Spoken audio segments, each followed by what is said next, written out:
Hi guys, welcome back to the channel and to the garden. Today's video just going to be doing a few sort of updates on some more of the hard landscaping around the garden, but also going to be removing the cover on the musa basjoo bananas. We've got a couple other bananas here. You got the musa sycamensis. We've got another musa basjoo here and another one just down in that center patch there. So we're going to get those covers all removed. Now we are into a slightly warmer patch of spring now. We've just had kind of the last cold night down to about -2 degrees C, but it does look like for the next couple of weeks we should be above freezing, daytime temperatures in that kind of 14 to 15 degrees C. So really I want to get those covers removed. My only fear with that is, you know, when you do leave things when it gets a bit warmer, that can also promote rot as well. So there is kind of a key time to sort of get out and remove those. Now certainly guys, I'm basing this on my particular area and my particular forecast, so make sure you do base, you know, your timing of any removal of protection based on your forecast in the long term as well. And of course, guys, with that also said, certainly make sure you do keep checking the forecast. You know, we can get those frosts up until sort of early May. You know, at the moment here, we're coming into kind of last half of March, so we do have some time left. But again, guys, you know, if it does turn out that we do have a frost coming, of course I'm going to add a little protection. But with that said, guys, any frost we do get now, you know, the duration of frost is much less than you'd find if it was in the middle of winter. So even though we had a -2 last night, you know, that was really for about an hour or two. Again, so you know, we are getting into that part of spring now where you know, things are starting to kind of pop out and grow. But what we'll do, guys, is I will just get these covers removed, show you what it looks like, take a look and see how our experiment with the musa basjoo bananas did in the back there. Right guys, just to show you here before we go unwrapping the musa basjoo clump here, this was the experiment from last year, so now we're kind of up close. This is the front clump. As you can see, it has taken quite a bit of damage. We did cut it back, but it looks like we're getting some die off there. This is pretty solid, so we're hoping it's going to grow from that one. That's the big mother. In the center here, guys, these have gone all the way down, so these are going to go right to the ground, unfortunately. So it'll be interesting to see, guys, compared to this clump, which has been covered all winter, you know, how that's done in comparison. Just to show you as well, guys, so the method I've used here, guys, is the sort of bamboo, canes, straw, and fleece method. This has got a builder's bag over the top to keep moisture out, but allowing that fleece to breathe underneath there just to keep that straw dry inside, which certainly is the hope, at least. But as you can see here, guys, just before I remove it, just wanted to show you, if you're interested in how to protect your bananas over winter, we have done a video on the channel on that, which I'll see if I can put in the description below for you. But also, guys, just to let you know, stay tuned. We're going to do show you some of the other bananas that have been in dry storage over winter, which have now started their kind of daily migration outside to get hardened off. Just show you how those have done, and we'll also show you a couple of the other updates here and things that we've done, a couple new ideas as well. Alright guys, so first look, always an exciting time of year, the day that we unwrap these. You can see here, it does look like they are pushing out growth. As mentioned, this is kind of the reason why I've decided to do this now. As the weather warms up, this is when they will start to think about waking up. And again, if I can help them to do that, you know, fantastic. But you can see here, guys, you know, some of these big pseudo stems, you know, that's a 5.5, 6 foot stem. Most of these are in the 5 foot range, so we've got a great head start for the year. Just take a step back here, and you can see here, guys, up to the top of the fence. That's a 6 foot fence there. So really pleased with that. Again, just showing that the straw method does work well. Been foolproof for me in my garden. There's lots of others that do different methods, but for me, guys, this one works particularly well. Just gonna get all the straw and stuff removed and just show you kind of what that looks like cleaned up. Alright guys, just to show you here now, removed the straw from around this one, nearly a full builder's bag here, but just taking a look at these guys, done really well. And just showing you guys experiment wise, so you can see here, guys, this is the clump that was unprotected. This is the clump that was protected. You know, nice green on the stems there. This is all browned off. So for me, guys, this went down to a -6C for around about 72 hours this winter. A couple other -4s. But you can see, guys, in comparison now, it's a night and day difference. You know, this clump essentially has been knocked to the ground. this one's kept tight here. So with that said, guys, what I'm going to do is just show you these bananas as well, just as a comparison to see how the smaller stuff did.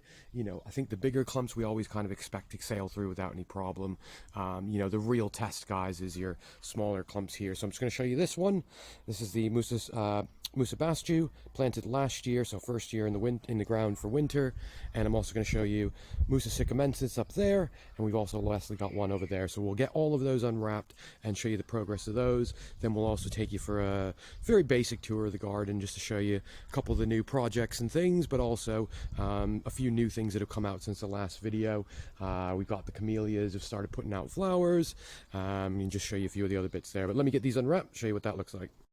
Alright guys, so that's everything all unwrapped now, removed all the covers. It might be a bit of a bold move, but you know, I'm trusting in the forecast. So let me just take you on a brief tour. We'll start at the top here. I think it will be a little more concise if we kind of go around and show you the bananas and everything as we go here. So just to show you off the top, guys, briefly, you've got your Trachycarpus fortunei, done really, really well. Got some new fronds in the center there. A little bit soft, but we are putting out new ones, so you know, not too upset with that. Should be absolutely fine. That went in last year. You got your Dusty Miller here in the front. Again, always kind of looks a bit scraggly after winter, but you know, pulls right back through. You can see this one just done a little bit better here. I love the white kind of colorations on the leaves there. Just as we come around here, guys, the Trachycarpus wagneranus princeps cross. This one has been undercover if you're coming from the last videos. That did have a little bit of basal lift in the bottom here, but I have kind of backfilled a little bit of dirt just to you know, keep those roots happy. Just we kind of across the middle here, guys, you've got your hart's tongue fern. That's done really well as always. It always looks a bit tatty again after winter, but you know, to be expected as well. Got a lot of the summer bedding coming up here, guys. You can just see that will all be popping out soon. Some of the muscari sort of already on its way out. As we pan over here, guys, rhododendron. This is kind of a pinky purple variant. This one is got its buds out ready for the year. That should be within the next few weeks here as well. Panning across, guys, the azalea. Again, those will be out soon. You got the white and pink varieties here. Just as we come across, guys, the Trachycarpus princeps hybrid. So this is just the Trachy princeps hybrid. Again, this was undercover all winter as well. You can see a little bit of bluing on there. Done really well, but on this one here, I do need to backfill just because underneath here, you guys, you can just see a little bit of the basal lift that we were talking about there. You know, always want to keep those roots protected. Right, on to the first musa basjoo clump that we unwrapped, so the small one up by the house here. You can see, guys, this is one of the small ones. It is solid, but it's very kind of, you know, it's died back a fair bit there, so I expect that to nearly come back down onto that there. But with that said as well, guys, one thing and the reason why I'm unwrapping these now is as we're getting to that warmer weather, you can just see here, it's almost like a slime that's on it. And what I want that to do is to kind of dry out rather than promote more rot going into it. Again, sort of the warmth and moisture can cause more rot. So personally, guys, it's been the right choice for me today to get those all unwrapped. We got the warm weather. Next to that, guys, one of the new Diropterus ferns. Again, I believe this to be a Felix mass. That should be popping out soon. Again, guys, yuccas have done absolutely fine. Panning around here, guys, another one of the Felix mass has been added as well. Again, we're going to see how these all pop out. The baby trackies, absolutely fine. Cordyline here, guys. You just see in the center, it does look like there could be a spear pull, but we're going to let that kind of grow out. I'm not quite sure. It's a bit brown in the center there. Again, we'll just have to see. The younger plants seem to struggle for me. The bigger ones seem to do all right. Into the center, guys, Dixonia antarctica tree fern. Again, unwrapped, well watered in. Going to keep that moisture up. You can see all the brown fronds on there. Again, that will sort of die back and letting all that sort of energy go back into the plant here. Yuccas down in front of us. Again, done really well, always do. Just panning into the center here, guys. This was the musa sycamensis that we had wrapped, or your kind of Bengal tiger. Again, we've got green. You know, I'm quite happy. It's quite solid. We've also managed to save a couple of little pups you can see here as well, which are solid as well. So again, quite happy with that. These are a little bit less hardy than your standard musa basjoo. So again, good to see that has pulled through. Just as we come along here, guys, the bamboo grass. Again, looks a bit tatty, probably going to do something with that this year. As we come across around here, just to show you, the triple trunk Shamrops humilis, or European fan palm. Always looks lovely on that side. Really nice, brilliant trunks on that. The small sempervivum sedum garden, of course, doing well. Love the kind of color pops you get on that. Really vibrant. You know, cool little plants on that, and evergreen as well on that side. Large Fortunae here that went in last year, guys. This one does have a bit of yellowing on the leaves. Could be a magnesium or some sort of deficiency. It's going to give that a good feed as we come into spring here. It is putting out new growth, which is greener, so, you know, I'm not too upset with that. I think it will kind of grow out. Just coming around here, guys, off back, and we'll come around and have a look at the pond area in a minute here. So Yucca Jewel, guys. You can just see here now, this one's really unhappy. Only had a pot over the top of it. You can see it's spear pulled a couple times. Most of the leaf is kind of rotting off. I think that's going to be a goner, unfortunately, there. Just next to it, guys, you got the Brunnera coming up. And you can just see some dainty little flowers on it. Really cool plant. Love the foliage that you get on these as well. Got a few clumps of these in varieties in the garden. Next to that, guys, another 4-foot Trachycarpus fortunei. And you can see, guys, done a lot of the trackies. Very easy to take care of. Again, I'm going for a low maintenance kind of garden on that side. Next to that, guys, this is the kind of 5-head cordyline that's come up. Died back to the ground, but now has really done well. No damage on that as well. Really good specimen on that side. Should look lovely when it does come out. Just we come back over here, guys. Just as we pan up, you've got the mess of hops. That should be coming back up as well, guys. We should see that coming out soon. Again, that kind of fills out more of a late summer one when it flowers. Down in here, guys, just to show you update on the blue fern. Again, looks like it's gone through okay. Got a little bit of green on it here, which you can just see. And as well as that, guys, if I just move this here, you can just see as well right there. You've got the crowns, and that's completely solid on that side. So really happy. It was an experiment this year, but that has done really well. Just looking up here, guys, you've got your purple rhododendron. That's probably up to about 12 foot now. Nice plant. You know, should be coming out and flowering soon. Really excited to see that come out. Just we come down here, guys.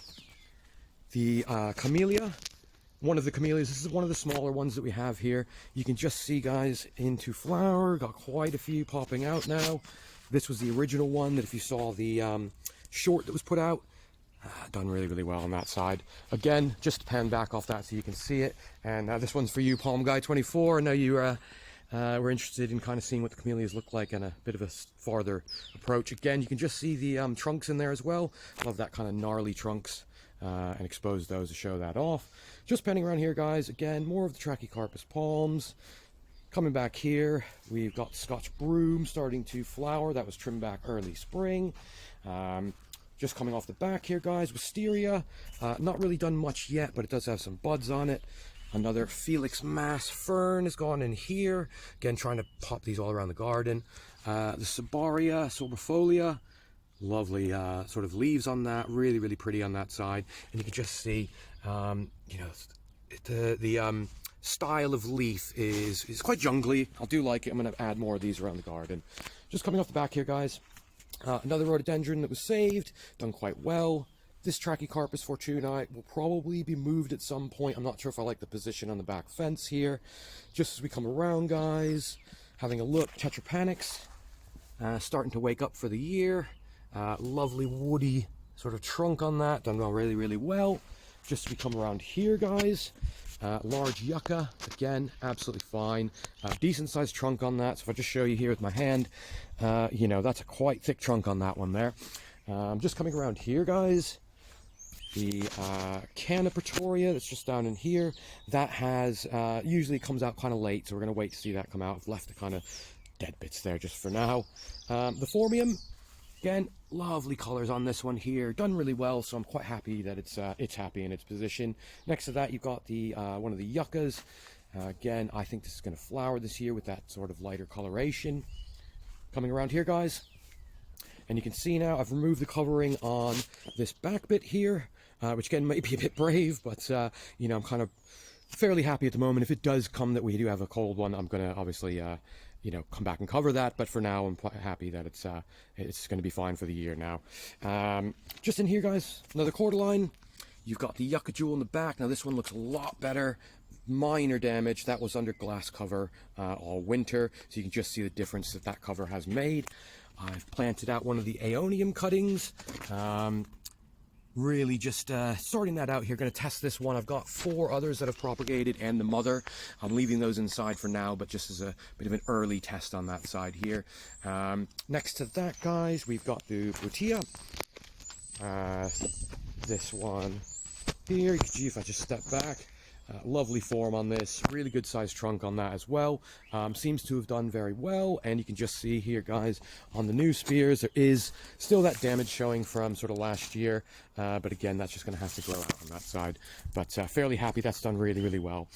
Take a step off the back, guys, and you did see this slightly earlier. There's your big musa basjoo clump next to the experimental clump there. Next to that, guys, we've got the large yucca, and that does have a flower spike in it at the minute here. If I just get in, there we go. So that should be out fairly soon. In the ground here, guys, you've got your Persicaria. We've got both types of the purple fantasy and the red dragon. Both of those are starting to come up. And if I just pan into here, guys, you can just see the start of the purple fantasy right there. So it is already starting to put out some new leaf growth, so quite happy that's going to be out soon. This was the canna clump that was, I believe, virus, so I'm going to keep an eye on that one. Coming around the side here, guys, again, baby Trachycarpus palm, done fairly well. Again, it does get shaded for most of the year, so, you know, I'm pretty happy that that's, you know, going to do all right as it normally does. Now, just off the center, guys, one of the new areas here, you just see I've started sort of planting, putting the rocks around the edging. This is going to be a new center bed. I'm not quite sure what putting there yet. If you've got any ideas, certainly let me know. Gained a lot more rock over the past few days. What I have done, guys, which you have to let me know your thoughts on it. If you do remember, this area here was sort of brick lined all the way down here and around here. Now, it looked, I wasn't quite happy with the look of it. So you can see I've gone around and added a rock border. So something new from the last video. So certainly let me know your thoughts on that. Going to be backfilling these beds with some compost and gravel. Again, just kind of renewing it for the summer. As we come around the back here, guys, and another area, guys, I'm thinking of also putting in a bed here underneath the bamboo, really just to accentuate this area. I'd like to have a little more color there, and I think it'll tie the area in a bit better. Bamboo's done great, guys. This is your Phyllostaches bamboo. Got another clump just over here as well. Really done well. It's settled in nicely, and I expect this year's growth to be even taller. Just coming around the back here, guys, into the pond area. And stick with us till the end, guys. I'm going to show you the onset and those out, and another bed that we've added as well. Bottom here, guys, you can just see, again, rock line this all now. Again, trying to get that little bit more natural look. As we take a look in here, guys, the 1-foot Dixonia Antarctica tree fern has managed to keep its fronds for the year in this protected position. Just see underneath to show you the trunk on that one. Lovely little trunk on that as well. Coming down here, guys, we've got another azalea. We've got one of the cordylines. Just next to that, guys, we've got another brunnera coming up here. Your baby Dixonias have done quite well next to the Trachycarpus palm. Now we've also, guys, added a bit more of the mosses, which you can see, so hopefully starting to kind of blend this area a bit better. You know, again, there's a lot of plants to go into here, but for now, kind of just starting to get the kind of base layers. You can see where I've started adding compost and things as well. Just in here, guys, another one of the large Felix mass. Now, these do have about 4-inch trunks on them, and I'm hoping to kind of mimic and give you an idea that you're kind of in a mini tree fern forest in here when it does all kind of fill in. Off the back there, guys, again, you've got some more of the rhododendrons. Now, again, that front one's a yellow one, and if I remember correctly, that's more of a pinky color. Red robin trees coming up nice. See all the new growth here. Lots of that kind of you know, fiery red, which is always a lovely contrast to the greens. The Nadina, or heavenly bamboo, again, really nice on this. Love the leaf patterning and shapes. Really easy to propagate as well, so if you don't have this one in your garden, you certainly should have a look. I have seen some of the garden centers locally starting to stock this now as well. Down the jungle path, guys, just see here, the heuchera has done well, has stayed in foliage all year, so quite happy with that. Looking down on the path, guys, again, you've got your yucca, your Fatsia japonica, Then the Washingtonia robusta palm. Again, guys, bit of damage on the leaves here. You know, I'm kind of expecting it to drop these ones, but it does appear, guys, if you look at it here, new growth in the center looks fairly happy. Very minimal signs of browning, so I think we may have just pulled this one off this year without any sort of protection along the fence, and that did go down to a -6C as well, just on that side. Looking into the bed here now, guys, 2-foot Dicksonia antarctica, large frond on that one. That is starting to put out some new fronds, so quite happy with that. You can see here this other Felix mass that we've added, and if you get down, you can just see what I mean by having a reasonable trunk size on that. Added a few more of the pond grasses as well, and again, going to keep an eye on this area as it does start to fill in. Moving over to this bed here, guys, we have stacked up a bit more rock. It's starting to fill in, got a lot of topsoil that needs to go into this, and a potential pondless stream here in the end. Not quite sure what I'm doing with it yet. Again, it's still in the planning stages, so of course any ideas you've got on that side, certainly let us know. Now, just as we come around, guys, just to show you the baby Dicksonia, first of the year to start getting its knuckles out. And you know, you can just see if I come in here, lovely little knuckles. Got another one just in there, and I believe there's another one starting to pop just down in the center there. Again, really pleased to see that little sort of 4-inch trunk one has done really well this year, and the first to kind of wake up. As we come around here, guys, just off the back, just to show you here, again, this Washingtonia clump, again, a bit worse for wear. You see some browning on the leaves here, so we're just going to have to wait and see. A couple new spears, but this one does look like it's completely died off. So again, these are very temperamental in my zone. You know, I'm not, you know, these are more of an experiment than anything else, and I don't protect them at all. So, you know, maybe it's something I need to think about and have a look at some protection methods on these for the future here. Off the back here, guys, another one of small rhododendrons. You've got your blue yucca. Now, just panning in here, guys, so just wanted to show you this. Again, this one's for you, Palm Guy 24. I know you're interested in the camellias. You got some great ones yourself. So this is the largest camellia. Just come into the center here, make it a bit easier across the bridge. So, as we look here, guys, this is the large camellia that we have. That's approximately 20 foot high now. And I'll just show you those trunks in a minute. But you can see it is just about to start flowering. Got some of the pinks coming out there. And as I look up here, guys, you can just see, if I just show you there, oh, right there's one of the white flowers there as well. This one's the white one here. So you can just see here, guys, off the center, this has done really, really well. And trunk size on these guys, you know, we got big trunks on this, you know, even to this one here. You're talking a big, big trunk on that one there. Right, so just to show you lastly, guys, here. So this is one of the new bed areas that we've spoke about on the channel here. Going to be extenuating this all the way down. I'm trying to separate the back here where the barbecue area is going to be. You can just see here, guys, here are our bananas that we've overwintered. You've got the Musa Acumata Grand Nain. We've got the Musa Siam Ruby, which has really struggled. This is your large onset Morelli, which you can just see here now, guys, is starting to put out growth and has sort of colored up with starting to get the UVs. It's on its sort of daily migrations now. And then we've also got 2 of the smaller onsets here as well. And lastly, guys, you've got your Colocasia black sapphire gecko that is just starting to put some growth back up. And this has had no water over winter and just stayed in a dark cupboard. So quite happy that that has actually made it through. With that said, guys, yeah, you can just see here, contemporary bed doing all right. Bit messy back here, but, you know, fairly happy. This is going to get the pond plants and things in it as well. But just as we come back around to the top, just want to say, guys, certainly, if you have not checked out the friends of the channel yet, certainly feel free to do so. There'll be a link in the description below. If you have not subscribed, certainly drop a subscribe on the channel and follow along. We will be having a lot of updates coming soon as everything starts to come out. But for now, guys, if you haven't checked out the other videos on the channel, certainly feel free to do so. With that said, we'll see you on the next one. Thanks for watching.